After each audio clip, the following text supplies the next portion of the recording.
Viewer discretion is advised. Dude, check out that hawk. Up next on Gordon Gone Wild. Hey, it's Gordon Gone Wild, and I am currently here with a red-tailed hawk. This is probably one of the craziest wildlife stories. So one of my good friends, Amayal, who is a postdoc currently in Korea, he is in the United States right now visiting for a couple of days, and he wanted me to take him herping all across the Bay Area. So we are currently here in San Mateo County. What happened is, we came to the site because there was a lot of boards for flipping, so we could find some cool lizards, salamanders, frogs, snakes. And as soon as we pulled into the park, we came across this hawk, and it clearly seemed to not be doing the best. It was looking at us, but it wasn't really trying to run away from us. It moved very little. It was not able to fly. It tried to fly with very little success.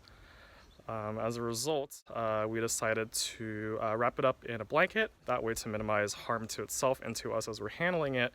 And we are going to be taking this hawk to a wildlife shelter that is nearby, hopefully. We're going to have to look that up in a little bit. Red-tailed hawk facts. So this is a red-tailed hawk juvenile, and the thing about juveniles is they can actually fly.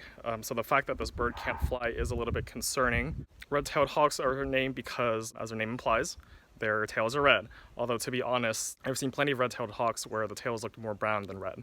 So this poor thing here is still a juvenile. It's still got the juvenile plumage. It's a lot of white.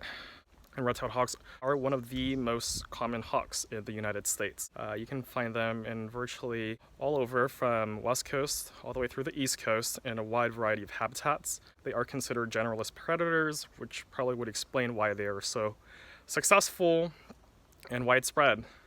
Unfortunately, you do run into instances where these red-tailed hawks, despite their formidable nature, can get injured. Sometimes they could hit a car, a window, or maybe even a power line. Their wings become injured and they are unable to fly. That is basically a death sentence for these birds. If they can't fly, they won't be able to hunt successfully, and that is basically, that's it for them. They're just gonna starve to death, or another animal is gonna easily hunt them down and they won't be able to defend themselves. Clearly not doing the best, but it seemed really well fed. So we're assuming that it got injured really, really recently. This is really crazy. I never thought in a million years that I would be witness to an injured hawk. And here we are trying our best to bring it back to a wildlife shelter so we can get appropriate people to help it heal.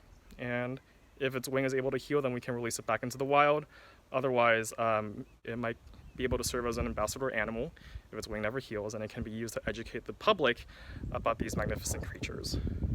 I think this hawk is getting really tired, so we're going to find out where the nearest wildlife shelter is, and I will get back to you shortly as to the progress of this crazy adventure. I'll talk to you soon. Low-key can't believe this is fucking happening. It's like I'm a Pokemon Go master or something. Unfortunately, we don't have any cell phone service at the moment, so we're going to try to find the nearest area with facilities where we could potentially ask people to borrow their phone so we can call and find out where the nearest place is. Alright, so that's Amiel. This is Gordon again. And we are currently on our way to Burlingame. There's a wildlife shelter there in Burlingame. Unfortunately, they do close relatively soon, so we are trying to get there as fast as possible before it's too late so we can hand in the hawk. And then, and then we'll see if we have any time left in the day, and hopefully we can carry on our merry business and do some more herping. But as of now, the hawk right here, can't really see it because it's in the jacket, is our priority.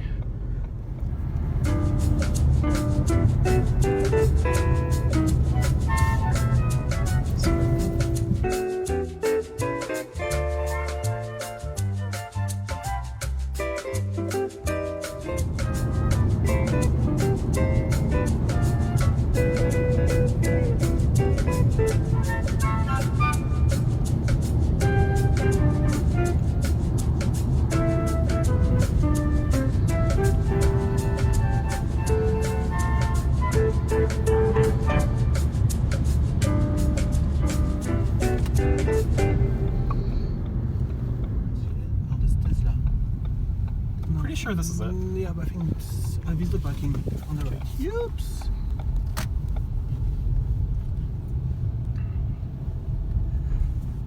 I think this is it. There we are.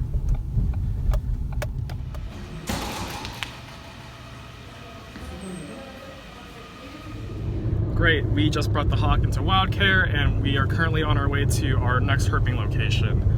I'm gonna cross my fingers and hope the hawk does really well. Hopefully, yes. Hopefully it's not too injured. Hopefully, you know, maybe the wing isn't broken. Maybe you could just be in shock, dehydrated, something along those lines. In which case, you know, we just have to give it some food, give it some more water, and give it some rest, and then it will be back in full shape and we can release it back into the wild from where it was originally. But yeah, I'm just gonna give a call in the next week or so and see how it's doing. And all we can say is, buddy, take it easy. You got this. We believe in you. Hey everyone, how's it going?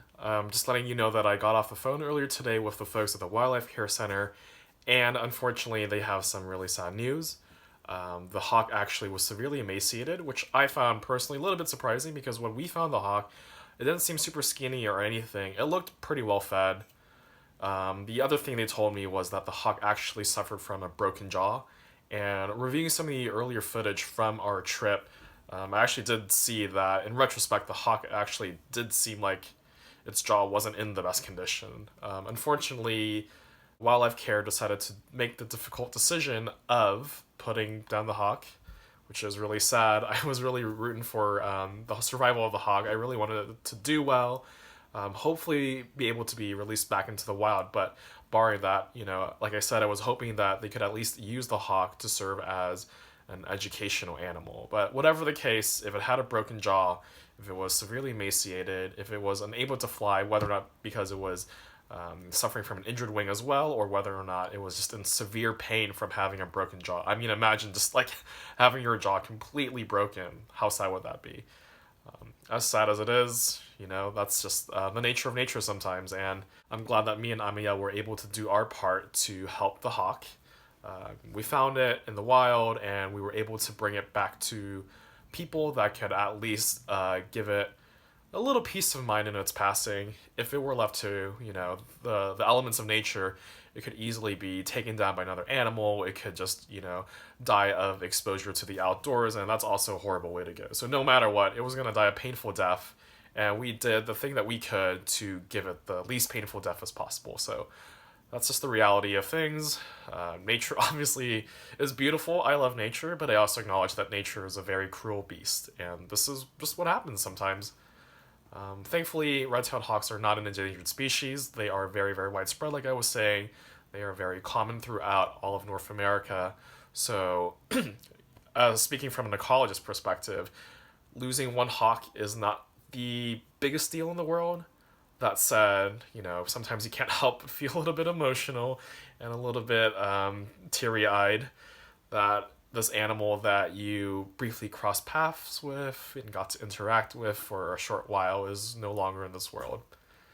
And as a biologist, as an ecologist, I just have to accept that sometimes. Anyways, sorry to end this video on a sad note, but I'm really thankful that I got to take you guys on this journey with me to go find this hawk, go learn about this hawk, and bring this hawk to the proper people that could take care of it and help it in its final day, really. And with that, I'm gonna send off, and I will see you at the next episode. Have a good one. Peace.